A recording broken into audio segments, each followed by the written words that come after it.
سلام. امروز اومدیم که آموزش تقویت کلاچ رو واسهتون بگم. خب الان من اینجا چند تا چیز داخل موتورسیکلت دارم، داخل همون CG یا CDI. این که دیسک بچه دیسک و چهارشاخ بچه دیسک و اینم باز همونه. خب ببینید ما دو طرف، الان این طرفش ناوردم، فقط یه دونه این طرفش دارم. خب این صفحه هم که میبینید 5 تا صفحه است و 4 تا آهنی و یه دونه فانر کمک و یه دونه فانر معمولی فابریکی خودش. ببینید واسه تقویت که اونایی که نمیخوان 6 پیچش کنن، اینجور هم هزینه‌اش پایین‌تره، هم استانداردتره تا 6 پیچ هم باعث میشه دستتون خسته بشه، هم باعث میشه که فشار بیاد رو اهرم کلاچ و باعث پاکیدن اون بشه. خب من یه چند تا راهکار آموزش میخوام بدم که خیلی راهکارهای خوبی هستن و 4 پیچتون رو راحت میکنه 6 پیچ، بدون که بخواین 6 پیچش کنین، یعنی قدرتشو در حد 6 پیچ میکنه. اول که میبینید حالا اگه صفحه خودش سالمه که صفحه خودش رو برندارید، یعنی 5 تا صفحه، 2 3 4 5. خب صفحه خودش از کجا بدونید خرابه؟ ببینید از روی قطر نمیشه تشخیص داد.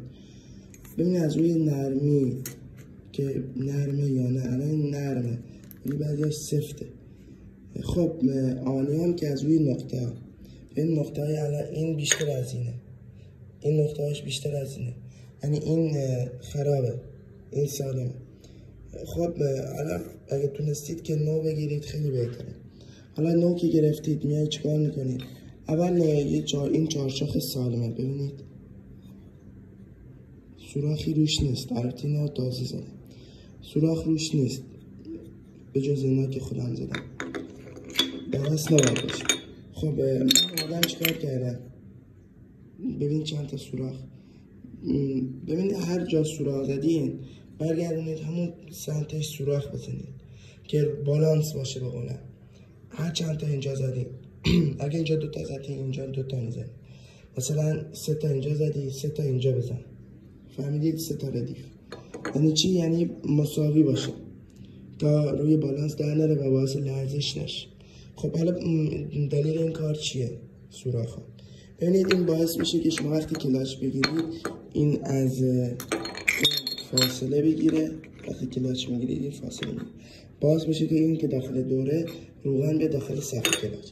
هرچی روغن بیشتری که صفحتون بیاد، صفحتون عمر بیشتری داره و همینجور قدرت بیشتری ازش در میاد. خب حالا ما اومدیم این کار رو بکنم.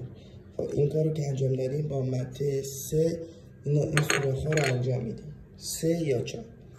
خب حالا وقتی که انجام میدیم این صفحه ها رو میچینیم،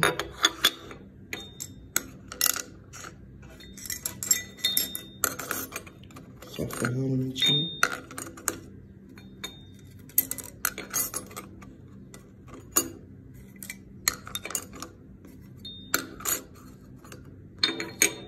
خب و چهارشاخش رو میندازیم. اول از اینکه یه نکته خیلی مهمی واسهتون بگم، اگه میخواین صفحتون بدونین که سانت بگیرین بفهمین سالمه یا نه، ببینید اینجا میبینید الان صفحه ضعیف شده، ببینید اینجا ناخون من میره، اصلا نباید اینجا بگیره، فاصله این دایره بیشتر از اینه، باید این فاصلهش بالاتر از این باشه، فاصله این آلومینیومی باید بالاتر از این آهنی باشه که یعنی صفحتون نو. خب سانتیمترش این من یه فنر فابریکی خودش داره، ببینید فاصله کوتاهی داره، ببینید تا کجاست، ببینید با دست میشه فشارش داد. پس این فنر کم کوتاه. ببینید میای چیکار میکنیم؟ این فنر این میخوابه و این میرسونش تا کف.